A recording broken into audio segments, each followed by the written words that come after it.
Ya terima kasih Bapa di surga. Berkali-kali Engkau menolong kami Tuhan. Sewaktu kami jatuh Engkau selalu menolong kami Tuhan. Sadarkan setiap kami Tuhan, di pagi yang indah ini Tuhan, Engkau adalah penolong kami Tuhan. Engkau yang menguatkan kami sampai hari ini kami ada. Ini karena semua kebaikan-Mu Bapa. Kami mau membalas kebaikan-Mu dalam hidup ini Tuhan. Dan kami akan taat kepada perintah firman-Mu Tuhan. Supaya hidup kami Tuhan berkenan kepadamu Tuhan. Dan kami tidak sia-sia mengiring Engkau Tuhan. Ubahkan kami terus Tuhan. Pakai kami Tuhan menjadi berkat untuk kemuliaan nama-Mu Tuhan. Berkati jemaat di tempat ini, pribadi lepas pribadi yang datang Tuhan. Kami percaya Tuhan, mereka nanti pulang tidak seperti mereka datang Tuhan. Mereka pulang membawa kabar sukacita, imannya dikuatkan, diteguhkan, diubahkan pola pikirnya Tuhan. Supaya menjadi berkat, berdampak dimanapun berada, nama Tuhan yang dimuliakan. Terima kasih Bapak, terima kasih Tuhan Yesus, terima kasih Roh Kudus. Hamba mau memberitakan firman-Mu, Engkau pakai lidah bibir hamba-Mu untuk menjadi berkat bagi jemaat di tempat ini. Berkati juga jemaat semua jamah oleh kuat kuasa-Mu Tuhan. Supaya mereka juga Tuhan beroleh berkat dari firman-Mu Tuhan. Dalam nama Tuhan Yesus, semua kita yang diberkati firman Tuhan berkata, amin. Silakan duduk.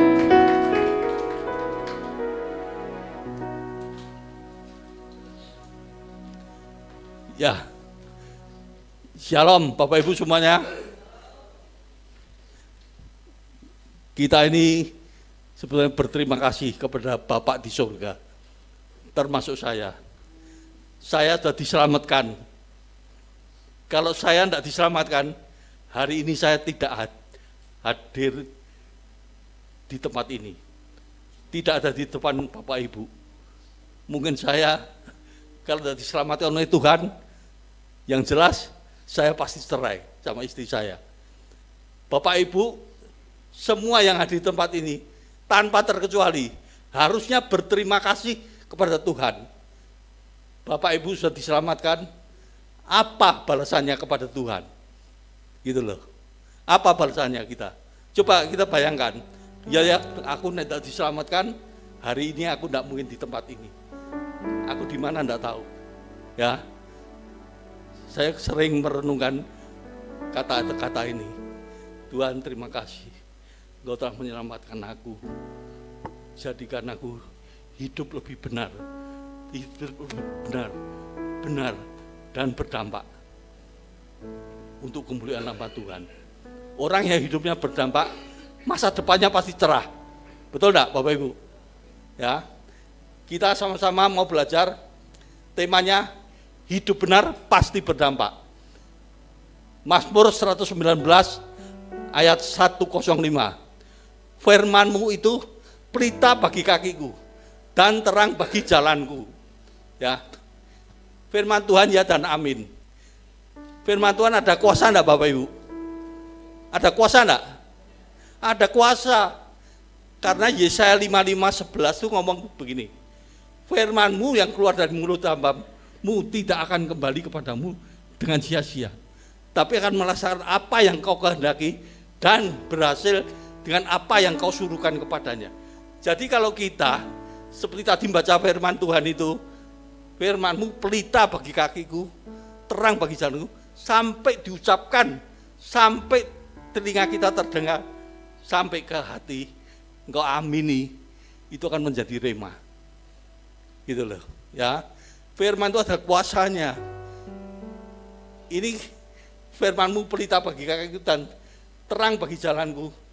Orang kalau yang diterangi jalan oleh Sang Firman adalah Yesus sendiri, pasti hidup kita tidak akan tertabrak, ya kan? Coba bayangkan, kita masuk di suatu gedung gelap gulita, kita tidak tahu ada jalan yang mana, kita masuk aja jalan, bisa ketabrak tembok. Tapi kalau diterangi, kita tahu, oh ini jalan, ini ada kursi, ini ada meja. Maka itu selama kita, firman-Mu itu pelita bagi kakiku dan terang bagi jalanku, pasti jalan kita di jalan yang terang, tidak akan kesandung, ya, tidak akan kesandung. Maka itu benar-benar jadikan firman Tuhan itu gaya hidup kita sehari-hari. Ya, jangan sampai menyepelekan firman Tuhan. Orang menyepelekan firman Tuhan, rohaninya harus dipertanyakan. Ya, jadi benar-benar firman itu pelita bagi kakiku, terang bagi jalanku. Pasti hidupmu kalau di jalan yang terang, pasti hidupmu benar dan berdampak. Sekarang pertanyaannya, kita sudah ikut Tuhan 5 tahun, 10 tahun, 15 tahun, 20 tahun. Pertanyaannya, apakah kita sudah berdampak? Berdampak itu jangan di luar, di keluarga dulu. Kalau keluarga tidak bisa berdampak di keluarga, kita berdampak di luar, itu pencitraan. Ya. Jadi berdampak itu harus dari dalam. Saya harus berdampak kepada istri saya, anak saya. Kalau orang tua masih ada, berdampak kepada orang tua, kepada mertua, kepada siapa? Pembantu, kepada siapa? Supir. Saya pelayan di sini, pembantu tahu enggak? Tahu, dia nyiapin makanan, gitu loh. Jadi kita ini harus berdampak kepada seisi rumah dulu. Di usaha pekerjaan kita harus berdampak juga, ya. Jangan kita orang Kristen sudah diselamatkan, sehat lagi, tapi hidupnya tidak berdampak, itu rugi. Firman Tuhan jelas ngomong, hendaklah terangmu bercahaya di depan orang, supaya mereka melihat perbuatanmu yang baik dan memuliakan Bapa di surga. Kita ini adalah terang dunia, kita itu adalah garam dunia. Garam itu harus berfungsi maksimal. Kalau tidak berfungsi maksimal, garam itu dibuang, diinjek orang. Ya. Kita harus berdampak. Tanpa berdampak, rugi. Saya mau kasih kesaksian yang jelek. 2 kesaksian. Yang satu, ini jangan dicontoh. Ada satu keluarga, ini kerjanya rentenir. Ya. Bapaknya tuh rentenir, tukang rentenir. Terus suatu hari dia dipanggil Tuhan Yesus pulang. Matian. Setelah berapa bulan tuh aku ketemu anaknya. Saya tanya, gimana? Bapak meninggal warisan banyak dong. Aku tahu dia tukang kasih bunga ke orang-orang itu 3%, 5%, gila. Wah, aku bilang, ninggali warisan banyak dong. Enggak om, yang di luar, yang diutangi ke siapapun, saya enggak ada yang tahu. Mamamu tahu enggak? Enggak. Ini karena si bapak ini orangnya egois. Kalau makan di luar, di rumah makan sendiri. Anaknya tidak pernah diajak, istrinya tidak pernah diajak, kasihan. Begitu dia pulang ke rumah bapak, habis, duitnya habis. Itu kalau keluarga tidak harmonis, tidak ada keterbukaan. Ya, ini juga buat pelajaran kita. Saya dengan istri, PIN bank, anak saya tahu semua. Anak saya tahu. Takutnya suatu waktu ada masalah, bank itu diambil dulu. Terus SDB, ya, SDB itu anak harus tanda tangan semua, kasih fotonya. Jadi suatu kita ada apa-apa, anak bisa ngambil di SDB. Itu kalau kita meninggal, SDB itu susah ngambilnya, di bank itu juga susah.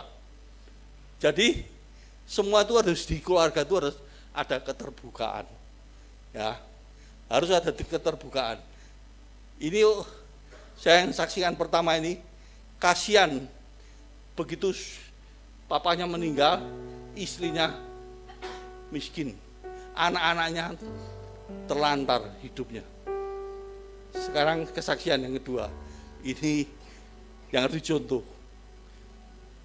Seorang suami istri yang takut akan Tuhan.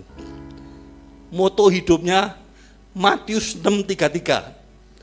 Carilah dahulu kerajaan Allah dan kebenarannya, semuanya akan ditambahkan kepadamu. Nah, dia itu ayat mas. Tapi dia bukan cuma omdo.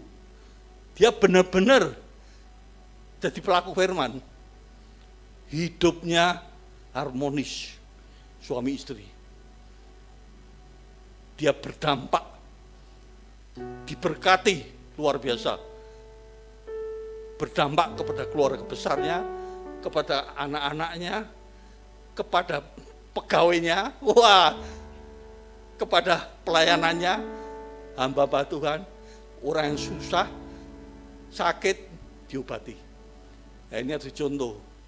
Jadi dia diberkati itu, dia mengucap syukur kepada Tuhan. Dia bisa membagi berkat. Tuhan memberi kita roti, boleh dimakan. Tapi apa itu? Harus taburan benih itu harus nyata. Kita tabur benih. Nanti tinggal bertumbuh. Ya. Nah, keluarga ini luar biasa sekali. Kenapa? Ini keluarga ini bisa takut akan Tuhan dan hidup benar sesuai firman Tuhan. Karena papahnya dia, si istri ini majelis gereja. Ya. Yang hebat lagi, kokohnya majelis gereja. Mantunya majelis gereja. Anak-anaknya pelayan gereja. Itu contoh. Nah, kenapa sampai bisa begitu luar biasa seorang papa ke anak, ke mantu, ke cucu, semua di dalam Tuhan. Karena air kalau dari atas yang bersih dituang dari atas ke bawahnya semua bersih. Tapi kalau air itu kotor, dituang dari atas kotor ke bawahnya kotor. Nah, salah satunya saya yang dapat air bersih ini saya. Saya adalah mantunya. Saya adalah mantunya. Ya. Luar biasa. Saya senang sih kalau ketemu orang ini, saya senang. Kalau ngobrol tuh enak. Ngobrol tuh enak. Nyambung. Rohnya nyambung. Orang kalau rohnya nyambung, ngobrolnya tuh enak, ya. Yuk coba yuk kita lihat ini. PowerPoint-nya coba ini. Nah, dia bisa berdampak di peternakannya. Ini dia bisa berdampak. Peternakan itu ibadah seminggu sekali. Sebulan sekali perjamuan kudus. Sebulan sekali doa keliling. Tuh. Ini pegawai semua loh ini. Ini orang desa. Tapi hebat, muji Tuhan, doa. Akibatnya apa? Dampak dari bosnya yang takut akan Tuhan. Memberi teladan. Coba diterusin. Suaranya jangan diputus.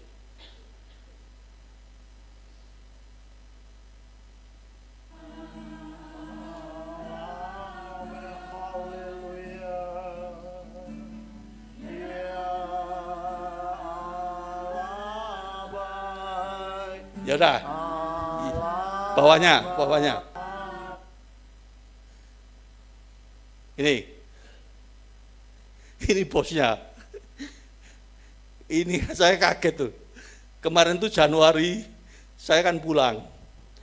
Terus saya kenapa ya waktu itu buru-buru mau pulang apa ya?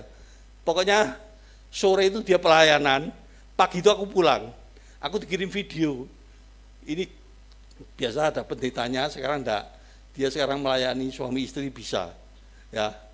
berdampak benar kepada karyawannya. Karyawan didoain satu-satu. Terus coba klik. Ya, terus. Nah, ini yang hebat. Di peternakan babi itu kan satu los itu. Ada yang doa. Yang ini Islam. Islam juga berdoa. Luar biasa. Ya, Kristen, yang itu Kristen. Ya, klik. Bukan cuma orang dewasa, anak-anak juga berdoa. Doa ini kandang-kandang satu-satu. Terus klik. Nah, tuh. Terus, nah, saya sudah 3-4 tahun tidak pernah masuk kandang. Karena kalau masuk kandang suruh pakai APD. Wah, aku tidak mau. Wah, panas sekali pakai APD seperti tadi itu. Aku tidak mau. Ini coba kasih suara.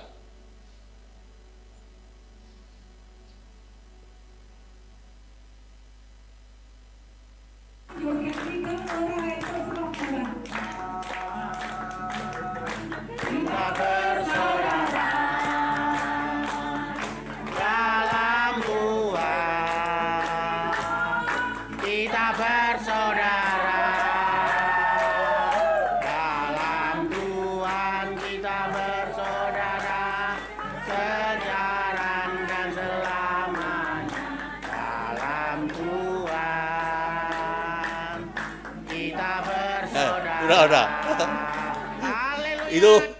Itu dikasih angpau. Ya, tahun baru dikasih angpau. Ini pegawai di sini ini hidupnya sejahtera sekali.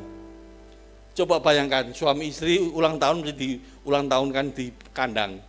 Cucunya di ulang tahun, termasuk saya. Salah satu. Di ulang tahun. Jadi saya ngitung setahun itu ada 10 kali ulang tahun. Hampir tiap bulan tuh ada makan-makan. Gimana suruh tidak berdampak kepada karyawannya. Nah, yang bagus tuh begini, kalau kita sebagai pengusaha Kristen lagi, ya kita diberkati, ingat karyawan nomor 1 harus kecipratan berkatnya. Ya, dia ini luar biasa. Pos 1 ini luar biasa. Waktu diberkati, saya ngomong, wah itu kamar mandi, dapur karyawan itu enggak layak, saya bilang gitu. Itu harus di-upgrade. Dia di-upgrade semua dari satu sampai selesai. Kamar mandinya keramik putih, ya toh. Dapurnya keramik putih. Kamarnya keramik putih, semua kasur diganti dari satu, akhirnya beres. Dan lagi hebatnya, karyawan di sana itu diberdayakan semua. Bagian laki yang kerja berat, bagian yang perempuan itu suruh ngurusi itu loh, kelahiran babi. Babi itu kalau tidak dijaga, keinjek induknya mati, gepeng. Jadi dijaga, terus nyirami kotoran. Itu semua diberdayakan. Kalau hidupnya karyawan di sini semua sejahtera, lebih dari sejahtera, gitu loh. Nah, kita sebagai pengusaha Kristen ya, saya menghimbau ya, coba mari kita belajar di perusahaan kita, di toko kita yang karyawannya banyak, coba diadakan ibadah, biar ada atmosfer surgawi. Kalau ada atmosfer surgawi, Tuhan hadir, pasti perusahaan kita ada pembelaan yang dari Tuhan. Amin Bapak Ibu. Coba kita sebagai pengusaha Kristen, kalau setiap usaha kita diadakan ibadah, itu luar biasa. Atmosfer surgawi ada, wah suasananya lebih enak. Karyawan itu tidak ada yang uring-uringan, tidak ada yang pemarah, semua penuh sukacita. Ini bisa begini karena apa? Istrinya yang luar biasa, istrinya ngatasi karyawan. Tadinya, karyawan satu sama satu ribut terus. Akhirnya si istrinya turun tangan, akhirnya semua sekarang hari ini rukun. Ya, maka itu kita sebagai pengusaha Kristen, kita jangan pelit sama anak buah. Kita diberkati, mereka harus ngerasain berkatnya. Anak buah kita ini pintar enggak? Tahu enggak nek kita diberkati? Tahu. Kalau kita enggak berani memberi kepada mereka, ya, bonus enggak dikasih, insentif lainnya enggak dikasih, dia nanti seenaknya, kerjanya seenaknya. Kalau kita loyalitas, ya, Lukas 6:31 itu ngomong apa? Sebagaimana kamu kehendaki orang berbuat kepadamu, perbuatlah demikian kepada mereka. Lukas 6:31. Ya, kita kepingin anak buah kita kerjanya baik. Kita dulu dong berkati mereka dulu. Kalau kita berkati mereka, dia loyalitas. Ini yang aneh ya.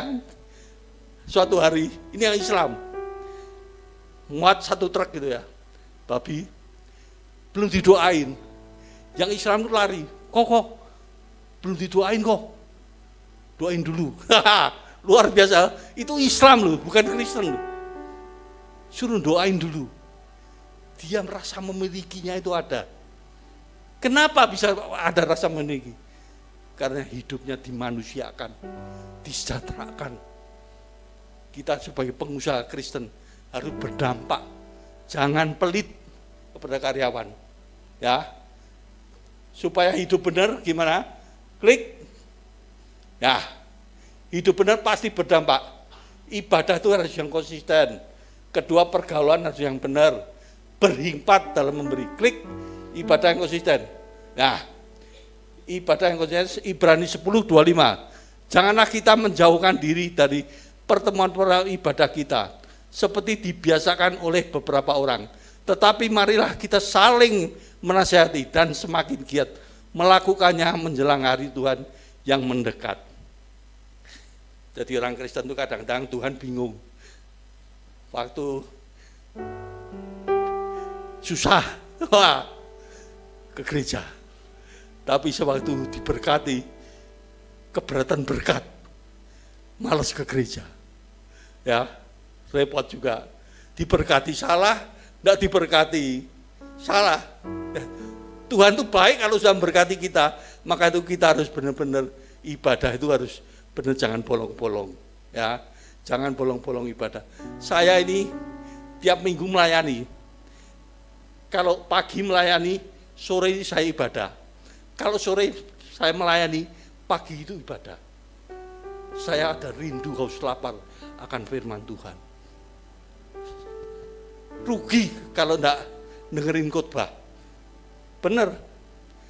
Ibadah itu manfaatnya banyak Bapak Ibu. Belum tahu ya? Wah, belum tahu. Mau tahu? Ya, ibadah itu tahu enggak? Yang jelas waktu nyanyi, jangan diam aja. Harus tepuk tangan, penuh sukacita.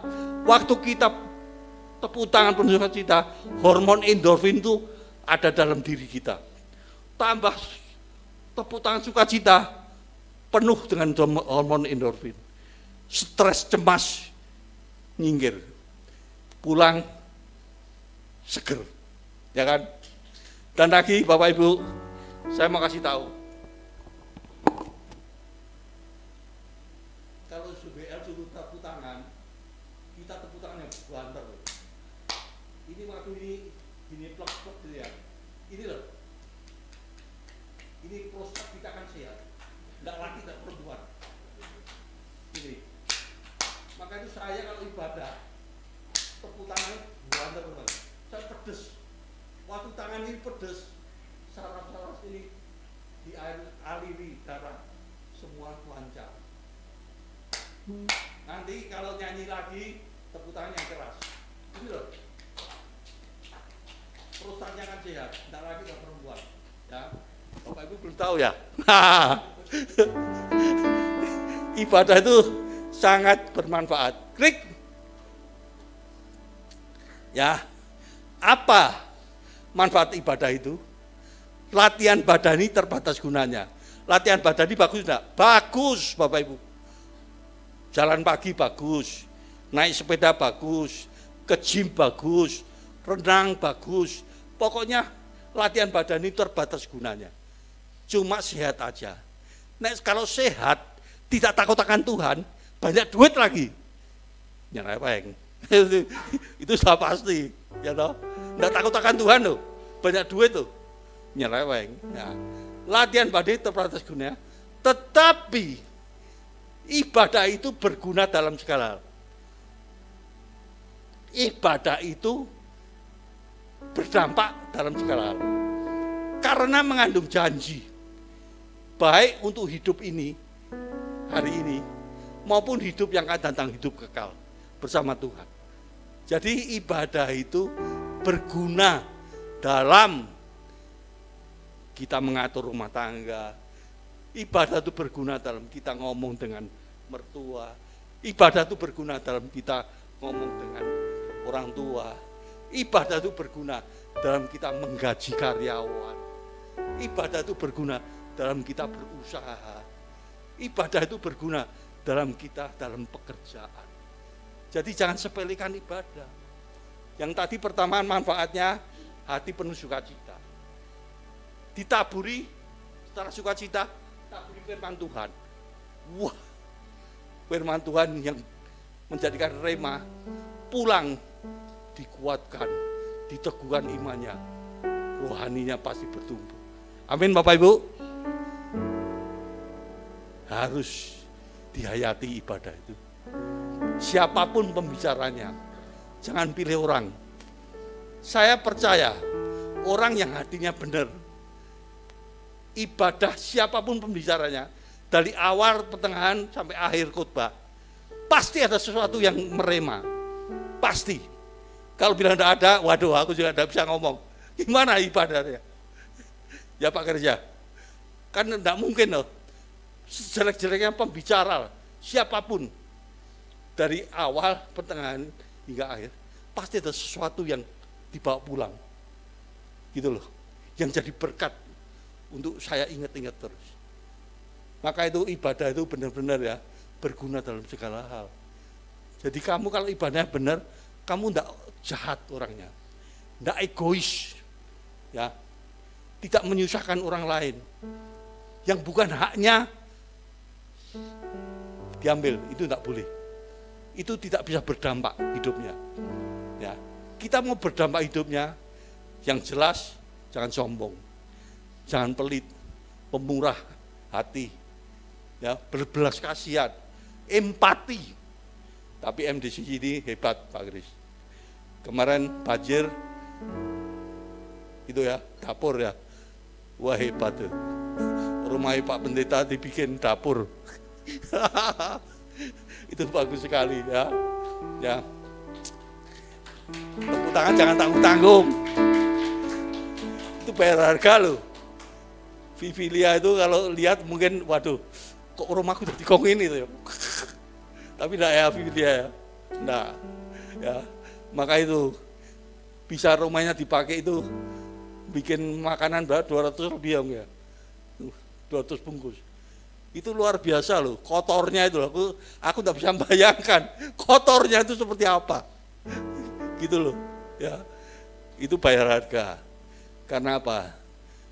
Ini Pak Kris ini ada hati mengasihi mereka. Harus begitu. Orang Kristen harus mempunyai hati untuk menolong yang kesusahan. Ya.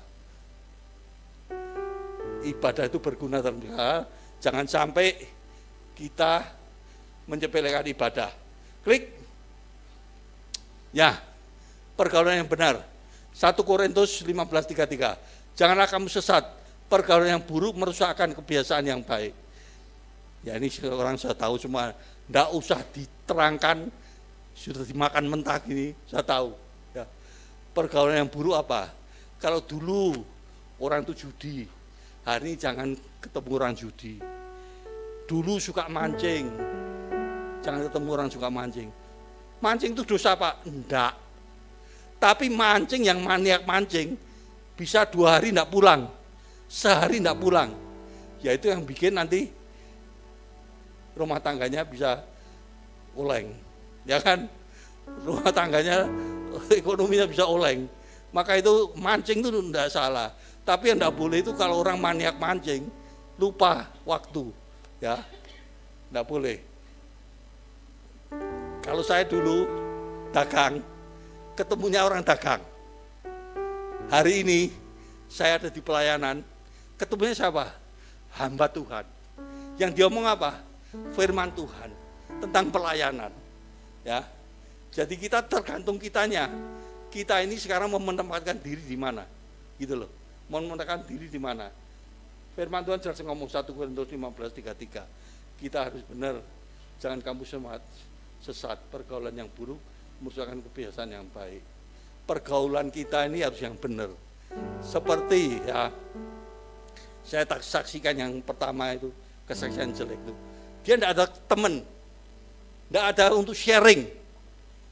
Hidupnya menyendiri, egois. Ya, kalau di MDC ini kan enak. Ada namanya kesan yang luar biasa. Bapak Ibu harus ikut kesan. Supaya kalau ada apa-apa bisa didoakan. Sharing dengan orang yang tepat. Ya, sharing dengan orang yang tepat supaya ada jalan keluar. Kalau seperti yang tadi saya saksikan pertama itu, dia tidak ada teman. Tidak ada teman. Dia ambil keputusan sendiri. Harusnya kan itu apa? Kalau ada teman yang sahabat yang baik, kan kasih tahu loh. Kamu harus apa? Kamu ngutangi orang itu harus anak kamu tahu, istri kamu tahu. Suatu kamu ada apa-apa bisa nagih mereka. Tapi kan enggak. Maka itu pergaulan itu harus yang benar. Klik. Berhikmat dalam memberi. Kita mengucap syukur. Kita diberkati Tuhan. Puji Tuhan. Haleluya. Cuman kita harus punya hati untuk memberi. Memberi kepada siapa? Nomor 1 kepada Tuhan. Yang kedua kepada orang yang susah. Ya, itu harus memberi supaya kita berdampak, karena kita sudah diberkati Tuhan. Kalau kita diberkati untuk diri sendiri, seperti Amsal itu loh, ya, siapa tuh? Siapa Hung? Yang untukku loh, itu tak boleh, ya. Kalau diberkati itu kita bagi-bagi, ya. Jangan sampai diberkati untuk diri sendiri. Berhikmat dalam memberi. Memberi pun harus tanya dengan Tuhan. Ya, memberi itu harus tanya dengan Tuhan. Biasanya begini ya. Orang itu serba repot. Saya dulu pernah tua kan. Kalau orang mau utang duit paling gampang gini. Wah, utang karo nganu wae. Penatuan nih, pasti dikasih, karena penatuaku pasti memiliki kasih Allah. Ya ini yang tidak boleh itu, kasih Allah itu jangan disalah artikan, ya.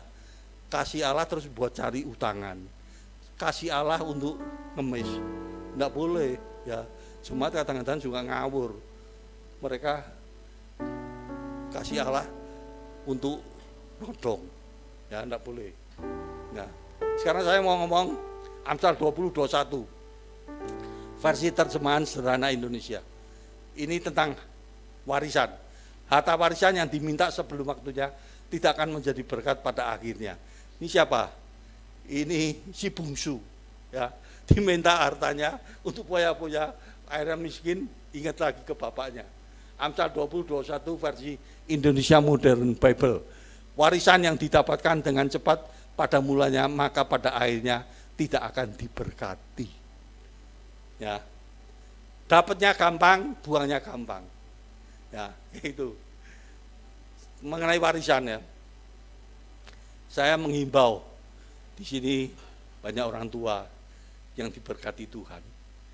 Warisan itu jangan dikasih sebelum Bapak Ibu meninggal. Jangan dikasih. Kalau mau ngasih warisan, pergi ke notaris. Di sini ada Pak Joni. Boleh sharing dengan Pak Joni. Bagaimana caranya supaya tidak salah.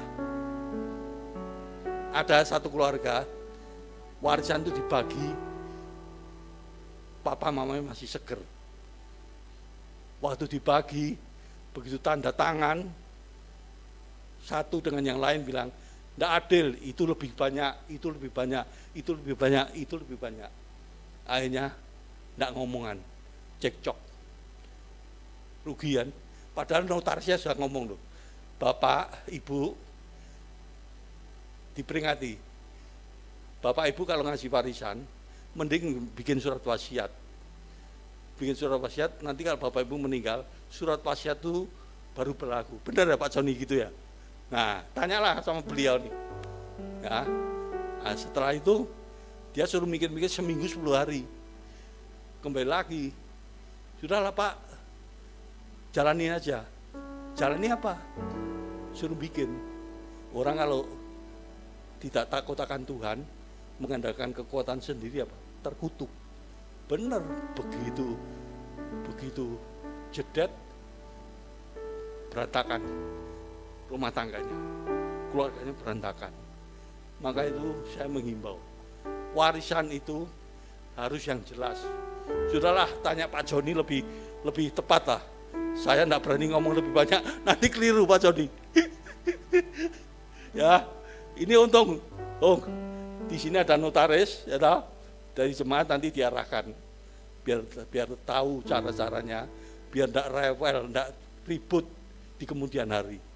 Ya, jangan masih hidup dikasih warisan, nanti pasti ribut. Sudah warisan dikasih, biasanya kasih sayangnya kurang, biasa perhatiannya kurang. Itu yang sudah-sudah. Sekarang banyak toh, Banyuwangi, Cikarang, wah banyak lah. Di Magelang tempo hari ada. Mamanya diusir, dicongkongkan gini. Jatuh, familinya tidak terima. Lapor polisi, tangkap dua anak. Anaknya jongkongin. Gara-gara apa? Minta emas tidak dikasih. Tahu mamanya punya warisan emas tidak dikasih. Mamanya dicongkongin. Jatuh. Ngeri Bapak Ibu. Lihat kehidupan yang hedonisme ini loh. Orang anak muda maunya hidup enak, tidak usah kerja, minta warisan. Ya kan? Itu sangat-sangat kurang ajar. Durhaka kalau saya ngomong. Sampai begitu durhaka. Ya.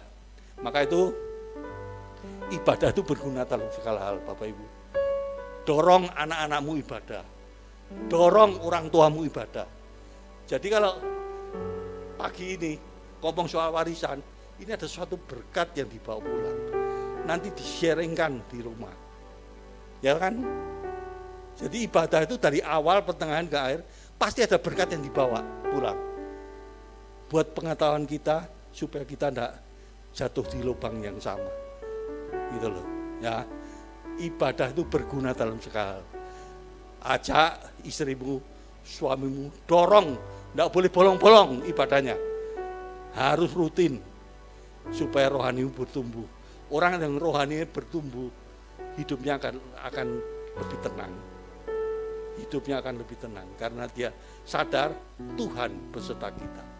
Ya, amin Bapak Ibu.